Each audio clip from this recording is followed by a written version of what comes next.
I was clinically dead for a week. The afterlife is not what you think. It's not heaven, nor is it hell. At first, it was my patient that experienced it. It would be me that followed shortly after. Jason, the one that signed up for this, was concerned. What if you can't bring me back? I sighed. We've run multiple trials, and I can assure you that you're perfectly safe in our hands. We wouldn't do this unless we were absolutely certain we had the tools to bring you back. Jason has incurable cancer. With this experiment, we're attempting to extend his life. Now please, continue. I need to know that you understand the process. He took a deep breath before speaking. You're going to unalive me for an entire week, in stasis, meaning I won't decay, and I'm to report back what I see on the other side. Though his explanation was a bit simplistic, I nodded in agreement. It was a lot to ask, but considering he was already standing at death's doorstep, it might reassure him to know what's awaiting him on the other side. While I was nothing more than a mere physician there to examine the experiment, the professor working over me was a bona fide genius. He developed a cytostatic chamber that was essentially able to freeze dead bodies in time, halting degeneration down to practically zero. Normally, once someone dies, it takes only a few minutes for the brain to stop functioning, but during this time, people frequently experience vivid hallucinations that could be interpreted as a glimpse into the afterlife. What Professor Hall theorized was that a true experience of death only occurs after the brain has lost all neural activity. The issue being that once someone reaches that stage, permanent brain damage would be the inevitable result, thus the chamber, able to halt necrosis until we could bring the subjects back. And our first willing subject would be Jason Moore. Listen, Jason, I know you signed the contract, but you can still back out. There's no shame in being afraid, I said as I put a comforting hand on his shoulder. He shook his head in response. No, I need to know. I can't just die without knowing the truth. I nodded, and prepared to inject him with cryoserum. This is going to hurt, Jason, but only for a moment, I said as I injected the serum in through his fore. A few seconds passed and Jason tensed up in agony. He couldn't move too much due to the restraints, but he still tried his best to get loose. He let out a quick yelp before suddenly falling still. His heart had stopped, and the experiment had officially begun. We rushed him into the chamber, and locked it. A blue gas filled it and his temperature dropped to just above freezing. Any further, and the water in his body would expand, rupturing his cells, making his death irreversible.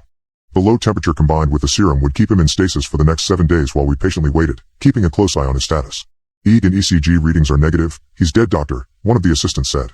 Keep monitoring him for the next 24 hours. If there's any sign of life, let me know, I ordered. The Hall Modified Electroencephalography, or HEEG, was a tool specifically designed by Professor Hall to measure electrical activity beyond what we thought was possible, and had shown that during brain degeneration, small signals are given off. He'd previously proven that it could not only read signals from the brain, but translate them. Essentially, what it came down to was a tool that could read the unconscious mind, but if Jason was truly dead, or in stasis, we shouldn't see anything at all. An absolute confirmation of death. A day passed, and we'd gotten through the crucial stage of Jason's death. If there were to be any complications, they should have already happened, which put us at ease while we waited for the remainder of the week to get by. As we waited, I spent a lot of time by Jason's side. I'd signed up for the program following a near-death experience of my own. Though I had only been legally dead for a couple of minutes, I'd seen a whole world, different from our own. Those 2 minutes were the best of my entire life, and I ached to return, if only vicariously through someone else.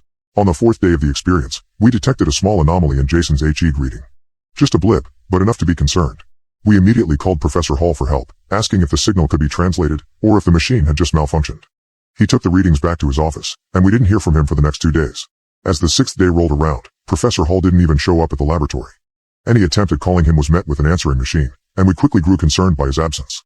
We then sent one of the researchers to check on him, but his work apartment had been vacated, without any clue as to where he'd gone. We were left alone to deal with Jason, who only had 1 day left in stasis, and the anomalous HEEG had provided us with a continuous signal, which in theory should have been impossible, yet we proceeded with the experiment. As the 7th day arrived, we counted the minutes until Jason's awakening. We administered adrenaline, and a binding agent, meant to remove as much of the cryoserum as possible without causing permanent damage. Within a minute, we detected a heartbeat, and just a few seconds after that, clear signs of life. All of that, accompanied with completely normal EEG readings, similar to those of a sleeping person dreaming vividly, meant the experiment had been a success. Then we allowed him to rest for 12 hours before waking him up. I sat by his bedside, waiting for him to awake, as desperate as I was curious to finally learn the truth about the afterlife. I almost fell asleep as I noticed Jason's eyes shoot open in shock. He frantically looked around the room for a few seconds before letting out a blood-curdling scream of absolute horror. Jason, calm down, you're safe, I yelled as I had to hold him down. Yet, he kept screaming for minutes, alerting the entire laboratory personnel. He punched, scratched, and kept shouting incomprehensible jargon, as if he'd forgotten how to speak. Eventually we had no choice but to sedate him, while we figured out our next move.